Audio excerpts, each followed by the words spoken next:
Hi everyone, welcome back to the Magic Treehouse number 28, High Tide in Hawaii. I hope you enjoyed the last two. I think you're really going to enjoy this one by Mary Pope Osborne.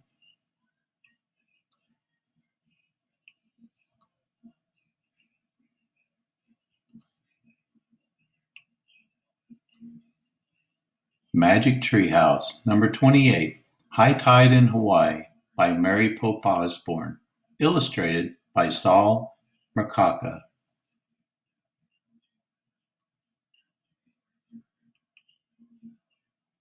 Table of Contents. Prologue. Chapter 1. A Ship? Chapter 2. Aloha. Chapter 3. Sleepover. Chapter 4. Garden Paradise. Chapter 5. Go! Chapter 6. Shake Up. Chapter 7. Ride for Your Lives. Chapter 8. The Big Wave. Chapter 9. Telling the Story. And Chapter 10. Everyday Magic.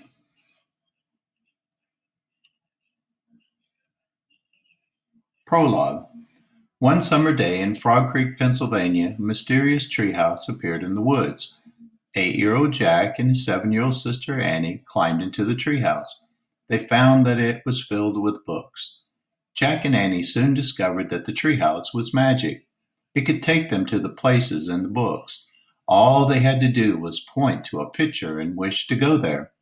While they were gone, no time at all passes in Frog Creek.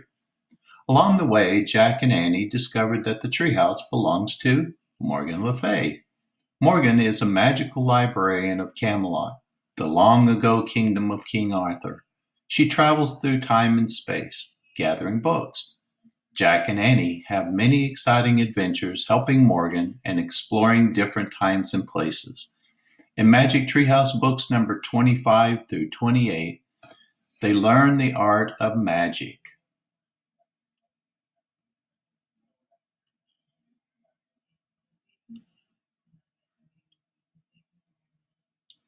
Chapter 1. A Ship? Jack and Annie were sitting on the porch reading books. Jack was reading about gorillas, and Annie was reading about pilgrims. Suddenly, Annie closed her book. She looked up into the sunset. "Hey," Annie said with a smile. Jack looked over at her.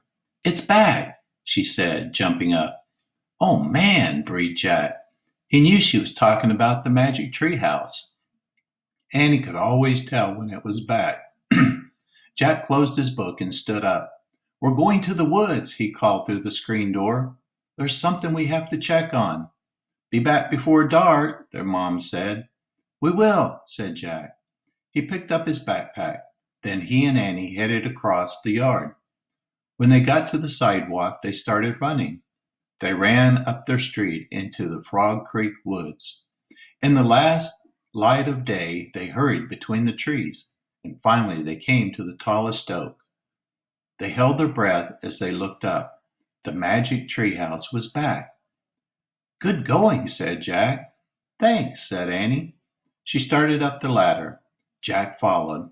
It was nearly dark, but the sun-dried wood smelled like a summer day. "What kind of special magic will we look for this time?" said Jack. They glanced around the treehouse. They saw the scrolls that they had brought back from Shakespeare's theater. They saw the twig from the mountain gorillas and the pouch of corn seed from the first Thanksgiving. "There," said Annie. She pointed to a book in the corner. A piece of paper was sticking out of it. Jack picked up the book, and then he pulled out the paper and read, "Dear Jack and Annie, good luck on your 4th journey to find a special magic. The secret rhyme will guide you. To find a special magic, build a special kind of ship that rides the waves, both low and high and low, on every kind of trip. Thank you, Morgan." Jack looked at Annie. "A ship?" he said. She shrugged. "Yep, I guess we'll have to build a ship. Where do we go to build it?" She and Jack looked at the book's cover. It showed palm trees, a beach, and a beautiful ocean. The title was A Visit to Old Hawaii. "Oh, wow," said Annie. "I love Hawaii." "How do you know you love it?" Jack said. "We've never been to Hawaii." "Well, we're going now," said Annie. She pointed to the cover. "We wish we could go there." And the wind started to blow. The treehouse started to spin. It spun faster and faster. Then everything was still. Absolutely still.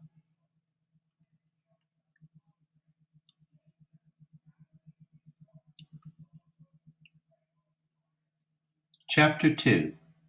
Aloha.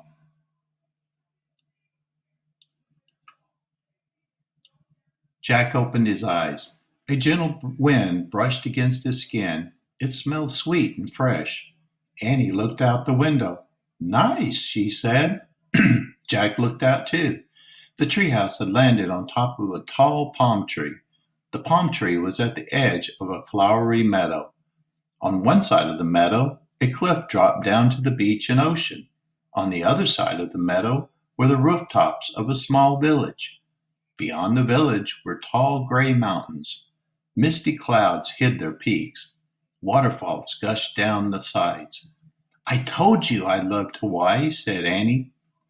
"Don't you?" "I have to learn about it first," said Jack. He pushed his glasses into place and opened the research book. He read aloud. Hawaii is a chain of islands in the Pacific Ocean. The largest island is Hawaii, which gives its name to the whole group. The islands were formed millions of years ago by volcanoes. The volcanoes erupted under the ocean. Over time, their craters rose above the water. "Wow," said Annie. "We're on top of a volcano." "Yeah," said Jack. He read on. The volcanic rock crumbled and turned to soil.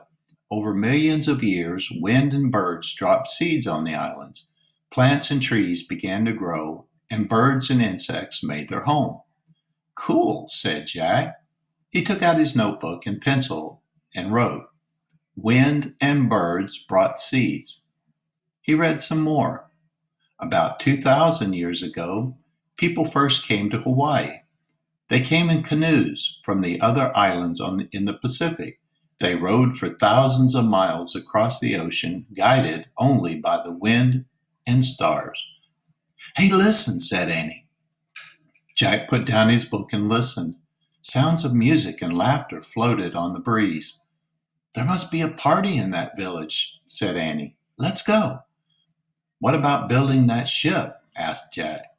"We'll figure that out later," said Annie. "Let's meet some people at the party. Maybe they can help us." She started down the ladder. Jack heard a whoop of laughter in the distance. "The party does sound fun," he thought.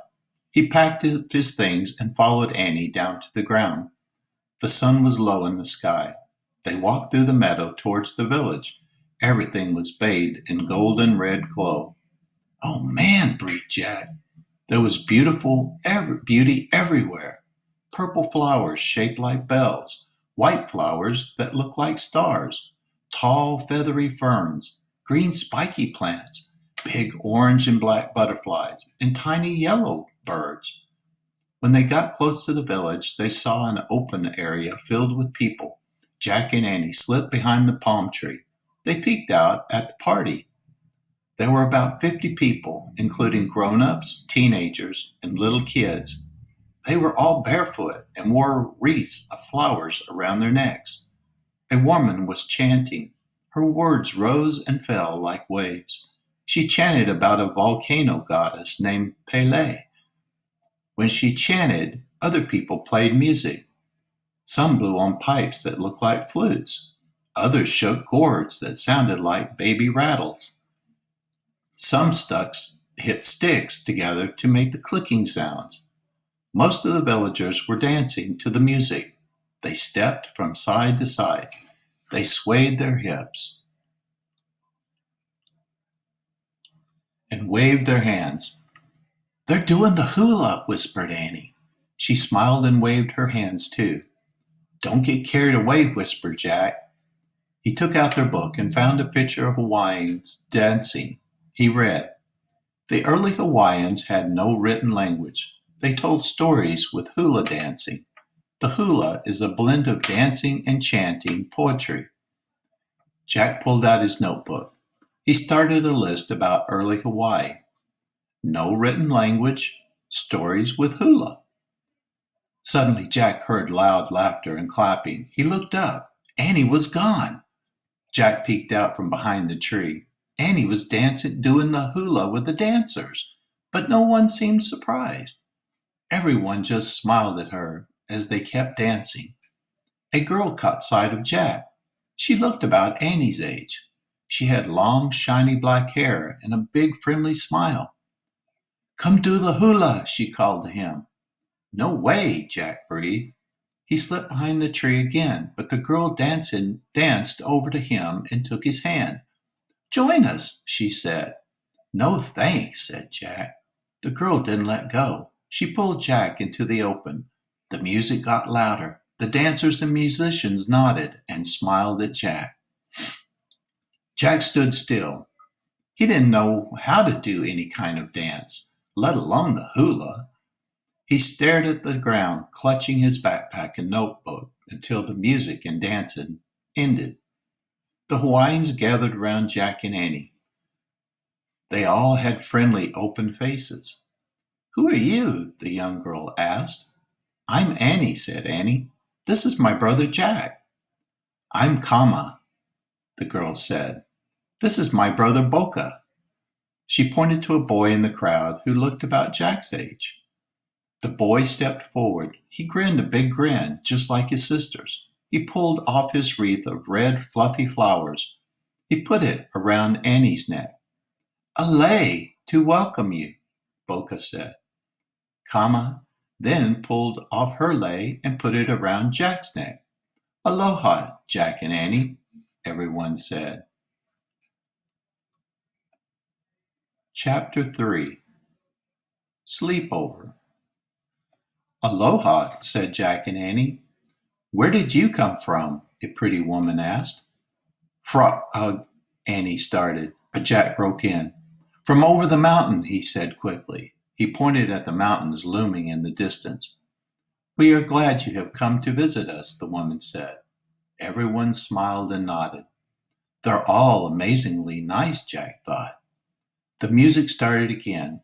As people began to dance, Kama took Annie's hand. "Sit and talk with us," she said. She and Boka led Jack and Annie to the edge of the clearing. They sat cross-legged in the grass. Kama picked up a wooden bowl. She held it out. "Please, eat," she said. "What is it?" asked Annie. "It is poi," said Kama. She scooped some poi out of the bowl and licked it off her fingers. "You eat it with your hands? Cool," said Annie. She stuck her fingers in the bowl and licked off the poi. Good. Jack stuck his fingers in the bowl too. The gooey mixture felt like peanut butter. But when he licked it off his finger, it had a weird taste, both bitter and sweet. He said, but he made a face. "He doesn't like it?" Kama said to Boka. No, said Jack. He tried to think of something polite. "It's very interesting." Kama and Boka giggled. Then they stuck their fingers in the bowl and ate some poi. "Interesting," they exclaimed. They cracked up laughing. Jack and Annie laughed with them. "Now tell us about your home over the mountain," said Kama. "This place you call Frog." Kama's friendly smile made Jack want to tell her the truth. "It's actually called Frog Creek," he said. "It's very far away, much farther than just over the mountains. We traveled here in a magic tree house." Kama and Boka's eyes got huge. They smiled even bigger smiles than before. "That sounds fun," said Kama. "You are so lucky," said Boka. Jack and Annie laughed. "Yeah, we are," said Jack. He felt great telling their new friends about the treehouse. He and Annie had never talked about it with their friends back home. Can you stay here tonight? Asked Kama. Jack shrugged. Sure, we can stay at least one night, he said. Kama hurried over to the pretty woman. They spoke together for a moment, and then Kama returned to Jack and Annie. Our mother invites you to sleep at our house, she said. Great, said Annie. Thanks. Jack and Annie stood up. In the gray twilight, they followed Kama and Boca through the village. They wove between small huts with steep roofs until Kama stopped in front of one. This is our house, she said. The hut had no door, just a wide entrance that opened into one large room. Kama and Boca led Jack and Annie inside. In the dim light, Jack could barely see the dried grass walls and the woven grass mats on the dirt floor. Where do we sleep? He asked. Here, said Boca. He and Kama lay down on the mats. Annie took off her lei and shoes, and then she lay down too. Oh, said Jack. Okay. He took off his shoes and wreath of flowers.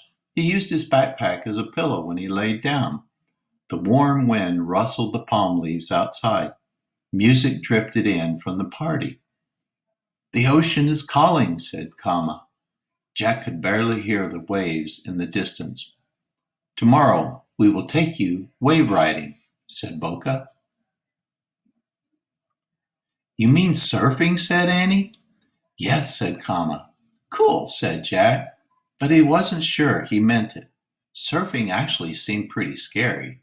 Kama seemed to hear his thoughts. Don't worry, she said. We'll have fun. No kidding, said Annie. Soon Jack heard steady breathing. The other kids had fallen asleep. Oh, darn. We forgot to ask them about building a ship, he thought. I guess we'll have to do that tomorrow. Jack closed his eyes and yawned. Soon he would be, too, and was fast asleep.